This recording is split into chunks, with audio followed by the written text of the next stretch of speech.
بسم اللہ الرحمن الرحیم۔ السلام علیکم۔ کمر میں درد، گھٹنوں میں درد، جسمانی کمزوری، خواہ مرد ہو یا عورت، ایک ہلکا سا نسخہ آپ کو بتانے والا ہوں جس کو میں نے اپنے ہاتھوں سے تیار کر کے آزمایا ہوا ہے۔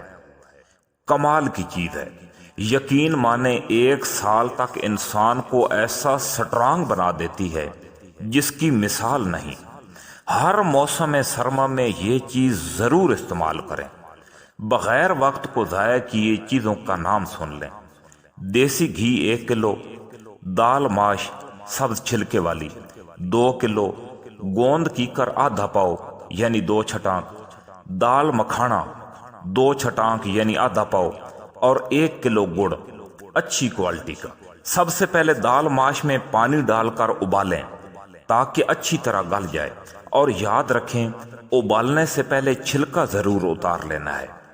دال کو ابالنے کے بعد جالی دار برتن میں رکھ دیں تاکہ پانی مکمل طور پہ نکل جائے، اور اس کے بعد اس دال کو گرینڈ کر لینا ہے۔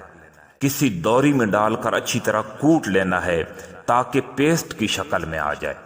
یہ کام کرنے کے بعد دیسی گھی کو چوڑے برتن میں ڈال کر آگ کے اوپر رکھیں اور خوب گرم کریں۔ اس کے بعد گوند کیکر کو کسی چھاننی کے اوپر رکھیں، جس طرح پکوڑوں والی چھاننی ہوتی ہے، اس کے اوپر رکھ کر گھی میں ڈبونا ہے۔ یہ 4 سے 5 سیکنڈ میں ہی پھول جائے گی۔ اس کے ساتھ ہی اس کو گھی سے باہر نکال دیں، زیادہ ٹائم رہے تو جل جاتی ہے۔ گوند کیکر کو کسی برتن میں رکھ دیں، اور یہی عمل دال مکھانا کے ساتھ بھی کرنا ہے۔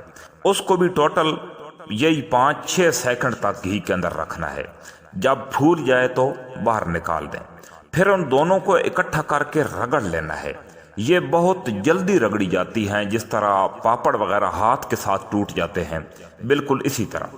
اب جو گھی آگ کے اوپر پڑا ہے اس میں دال کا پیسٹ ڈال دیں، اور کچھ دیر کے بعد گوند کیکر اور دال مکھانا بھی ڈال دیں۔ اسی کے ساتھ گڑ بھی ڈال دیں، اور اس وقت تک ہلاتے رہیں جب تک گھی کناروں پر نہیں آ جاتا۔ حلوے کی شکل بن جائے تو ٹھنڈا ہونے پر برتن میں ڈال کر رکھ دیں۔ فیملی کا کوئی بھی آدمی کسی بھی ٹائم استعمال کر سکتا ہے، مگر یہ چیز جسم کو ایسی طاقت بخشتی ہے کہ انسان 1-2 دنوں میں ہی محسوس کرتا ہے کہ مارو انو کی ہو گیا۔ دوستو، ویڈیو دیکھنے کے بعد کمنٹ سیکشن میں اپنی رائے ضرور دیجیے گا۔ انشاءاللہ اگلی ویڈیو میں دوبارہ ملاقات ہوگی۔ اللہ حافظ۔